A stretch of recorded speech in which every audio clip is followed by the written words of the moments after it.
Karibu kwenye channel yetu. Leo nitazungumzia watu wenye akili kali na uwezo wa kufikiria haraka. Hawa ni watu wa nyota ya upepo. Kama wewe ni Gemini, Libra, Aquarius ama nikiwa na maana kwamba kama wewe ni mapacha, mizani ama ndoo, basi video hii ni yako.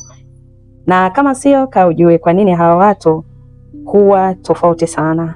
Hawa ni watu wanaongozwa na nguvu ya mawazo, mawasiliano na ubunifu. Wana akili ya haraka. Huelewa mambo kwa haraka sana.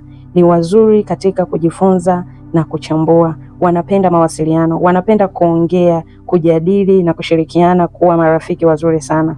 Wabunifu na wenye mawazo mapya. Mara nyingi wana idea ambazo wengine hawafikiri kabisa. Wanapenda uhuru, hawapendi kufungwa au kubanwa. Wanataka kuishi maisha yao kwa uhuru. Wanapenda watu wa mitandao, wanajua kuconnect na watu kirahisi. Na pia wanapenda haki na usawa. Wanapenda kuona kila mtu anatendea haki.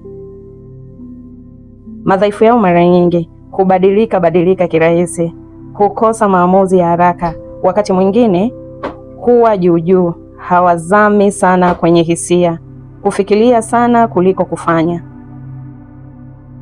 Siri kubwa ni hii, akili ndiyo silaha yao. Wanashinda kwa kutumia mawazo. Wanawasiliana na ubunifu, ndiyo maana wanaweza kufanikiwa kwenye biashara ya mitandao na ubunifu. Kama wewe ni upepo, basi andika mimi ni upepo, lakini usisahau kulike, kusubscribe na pia